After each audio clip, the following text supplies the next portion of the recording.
নমস্কার, welcome back to my channel.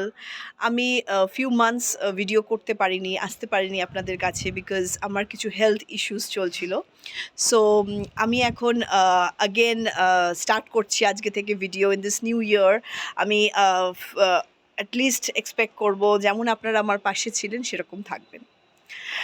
আজকে আমার ভিডিওর টপিক একদম সিম্পল, কিন্তু একটা ভীষণ ইম্পর্ট্যান্ট ব্যাপার যেটা আমি আমার মেয়ের মধ্যে রিসেন্ট দেখেছি। আর সেই জন্যেই আমি এই ভিডিওটা বাকি মায়েদের, বাকি প্যারেন্টসদের জন্য করছি, যাতে তারা একটা কিছু সলিউশন আমার কাছ থেকে পায়। রিসেন্ট ফিউ মান্থস ধরে আমি একটু হেলথ ওয়াইজ একটুখানি আমার প্রবলেম চলছিল। আমার হাজব্যান্ডের একটা লেগ এর একটু বোনসের ক্র্যাক এসছিল। তো অনেক রকম চলেছে টার্ময়েল, যার জন্য অ্যাট টাইমস আমার শাশুড়ির কাছে, কখনো বা আমার নিজের মায়ের কাছে আমার মেয়েকে আমার রাখতে হতো। অ্যান্ড ফিউ আওয়ার্স এরকম হতো যে আমরা হয়তো কোথাও গেছি বা কোনো ডক্টর ভিজিটে গেছি, আমাদের সেখানে টাইম লেগেছে। এইবারে হয়তো ওকে আমি বলে গেছি যে কোকো আমি তোমার কাছে হাফ অ্যান আওয়ারের মধ্যে চলে আসবো, 30 মিনিটসের মধ্যে চলে আসবো, কিন্তু দেখা গেছে হয়তো আমি 2 ঘন্টা 2.5 ঘন্টা পরে ওর কাছে এসেছি। আর এরকমও হয়েছে যে অনেক সময় রাত্রির বেলা আমি ওকে হয়তো বলেছি যে তুমি যাও, তুমি তোমার মামামের কাছে শো, আমি আর 10 মিনিটসের মধ্যে তোমার কাছে চলে আসছি, কিন্তু দেখা গেছে যে হয়তো কোনো কারণে সেটা একটু আমার বেশি টাইমটা লেগে গেছে। এবার ইদানিং যেটা হচ্ছে, ও দেখছি হঠাৎ করে এতটাই আমার সাথে ক্লিঙ্গি হয়ে গেছে, মানে আমাকে ছাড়ছে না, কোথাও যেতে দিচ্ছে না, ভীষণ কাঁদছে, কোথাও গেলে একটা ইনসিকিউরড হয়ে যাচ্ছে, এমনকি ওয়াশরুমেও ও আমাকে যেতে দিচ্ছে না, ওর মনে হচ্ছে মাম্মা চলে যাচ্ছে।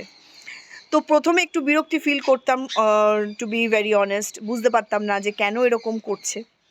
তারপরে আমি যখন খুব ব্যাপারটাকে নিয়ে একটু শান্ত মাথায় চিন্তা করলাম আর আমার মেয়েকে জিজ্ঞাসা করলাম যে কোকো কী হয়েছে মা, তুমি এরকম কেন করছো?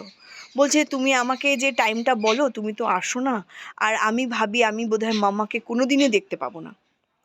এবার বাচ্চাদের ব্যাপার, মানে বাচ্চাদের ব্রেনটা কিভাবে চলে জানেন তো, ওরা ভীষণভাবে আপনার কথাটাকে মেনে বিশ্বাস করে ওরা চলে। এবার ও যখন আমি যখন ওকে বলতাম 5 মিনিটের মধ্যে আসবো, কিন্তু আমি আসতাম অত দেরি করে, ওর মাথার মধ্যে এটাই থাকতো যে মাম্মা আমাকে 5 মিনিটস বলে আসছে না কেন? তাহলে কি মাম্মার সাথে আমার কোনো দিন দেখা হবে না? তাহলে কি মাম্মা আমাকে মিথ্যা কথা বলেছে? তাহলে আমি কি করব? তখন ও প্রচণ্ড রকম কনফিউজড। ওর মানে কনফিউশনের থেকেও বড় জিনিস, ওর রাগ, অভিমান, তেজ, দুঃখ সব মিশিয়ে একটা ট্যান্ট্রাম স্টার্ট হয়ে যায়, চিৎকার। মানে ইদানিং তো আমি দেখছি আমার মেয়ের ভীষণ শাউটিংটা বেড়ে গেছে এই কারণে। তো পরে আমি যখন এটা নিয়ে একটু ভাবলাম, রিসার্চ করলাম, আমি একটা সলিউশন পেলাম যে বাচ্চা আপনার কাছে তখনই এরকম করবে যখন বাচ্চা কোনো না কোনোভাবে ইনসিকিউরড ফিল করবে। এটার সলিউশন কি? Very easy. এটার সলিউশন হচ্ছে অনেস্টলি একদম সত্যি কথাটা ওদের বলা। যেমন ধরুন আপনি কোথাও যাচ্ছেন, আপনার সেখানে আপনার 3 ঘন্টা থেকে 4 ঘন্টা লাগবে। সো আপনি একদম সত্যি কথাটাই ওকে বলবেন যে দেখো আমি আমার এই কারণের জন্য বেরোতে হচ্ছে, আমি এই জায়গায় যাচ্ছি, আমি এই টাইমের মধ্যে তোমার কাছে চলে আসবো। এটা প্রথম দিকে ওরা একটুখানি ইয়ে করতে পারে, কিন্তু যখন ওরা দেখবে যে আপনার কথার দাম আছে, ওদেরকে যে কথাটা আপনি বলেছেন সেই মতোই আপনি ফিরছেন বা সেই টাইমটাকে আপনি মেনটেন করছেন, তখন দেখবেন যে ওরা আর এটাকে নিয়ে এতটা বেশি ইনসিকিউরড হবে না। আশা করি আমার এই ভিডিওটা আপনাদের কাজে লাগবে।